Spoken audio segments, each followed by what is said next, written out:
My drug of choice is crystal meth. I began losing things, you know. I began losing the right to care for my daughter. I began losing my home, my work, my community. I'd lived in Santa Monica for a long time, and now I was homeless in Santa Monica.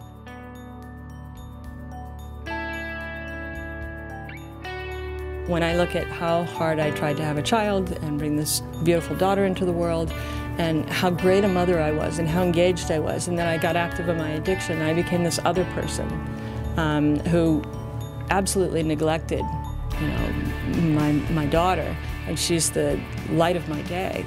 You know, those two things don't work together. I can't reconcile who this person is, who worked so hard and was such a good mom, with who this person is. And it's like the Achilles heel to my addiction. If I ever want to deny that I'm an addict, all I have to do is go, oh, remember, Susan, how that was when you stopped caring about getting your daughter to school. Remember what it felt like for you to be loaded around your daughter. And I never, ever want to be that person again. Never. You know, I remember her making a comment to me that she always knew I loved her. She never doubted that I loved her. She just, you know, could see that I was gone. Absolutely, when I had police contact, said, I need help. You know, I need help. And the Santa Monica Police Department, the CLARE Foundation, and the judge that was hearing my case at the time joined together and placed me at CLARE. The first thing I did when I got paid is I went and I bought that case of beer, and I bought the cigarettes, and then I started there. And then after I started drinking, then I'd move on to the crack cocaine, or just regular, you know, powder cocaine. I figured since I worked hard for 2 weeks and it was my money, I wasn't hurting anyone. But it was hurting family. It was most definitely killing my mother. I was walking down the street one night going to a place where I would normally go to get high, and a guy walked up to me in the middle of the block and asked me what I needed. And I told him. And he said to wait right there, he would go get it. Another guy walked out of the door, he had it on him. So I gave him the money and I got the crack cocaine that I had asked for. The other guy that approached me at first walked up behind me, tapped me on the shoulder and said, I got what you need. And I told him I already got it from him. Next thing I know, I was taking a shot to the jaw. He could have killed me. He could have had a gun. He could have beat me even more than he had. And as it stood, after I took that shot, the drugs were still more important to me than the shot that I had taken to the head. I went in and I continued to get high, but after that, the next day, I couldn't even open my mouth.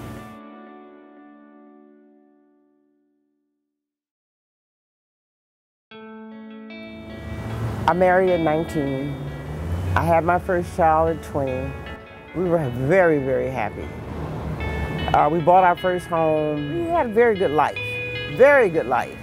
I lost all that.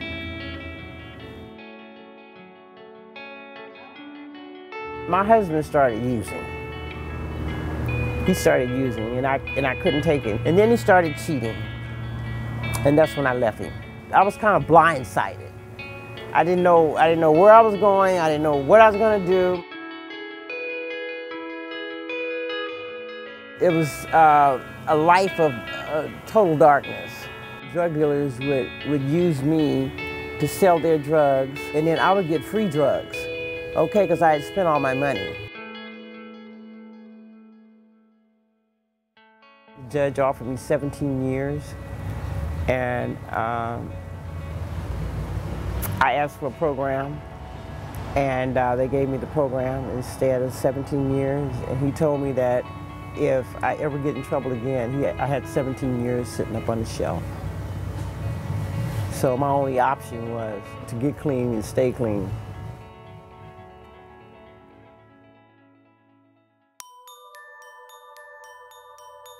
These people have really suffered in a way that we can only imagine, and when you hear their stories, it can't help but touch you.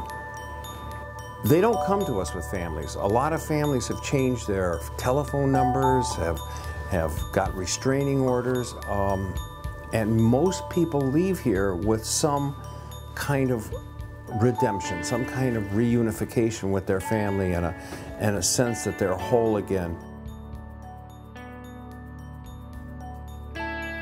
My daughter came to visit me here while I was a resident at CLARE, and that was, very powerful and very emotional. It was being able to say to my daughter, I'm not yet in a place in my program where I can make amends, because I wasn't. But I knew that I was going to learn how to do that right. And I didn't know how to do the work until I got here, and it was taught to me.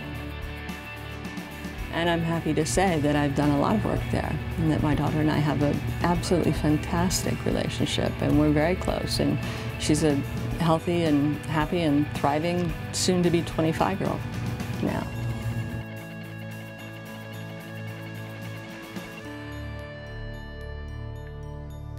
When they come to CLARE, they're usually pretty serious.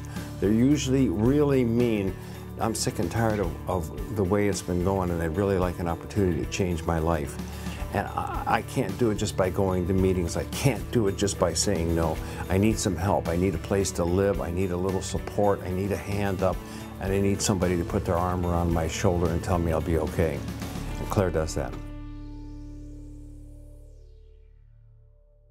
The biggest difference for me when I came into CLARE was the way that I was treated by the counselors. The care that they took, the fact that they would listen to you. You weren't put off. We did meetings, groups, panels, one-on-ones with the counselors. I've always heard that respect is something that's given. It's not something that you ask for. But I realized after I got clean and sober that I was starting to earn respect from not only my friends, but from family. Something that I didn't think anybody had done before. And I looked at it like this: if I ever had any respect, I most definitely lost it when I started using. You could tell in the way that people talk to you, you could tell in the way that people treat you, that you've earned not only their respect, but you've also earned their trust too.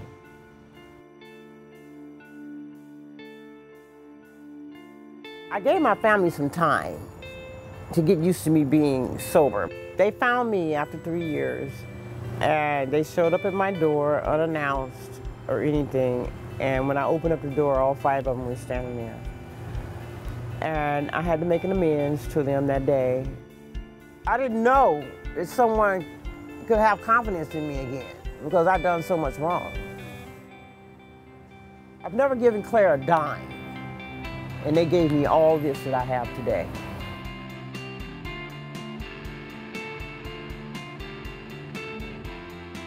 My personal goal is to make CLARE really earn the title of the best treatment facility in Los Angeles.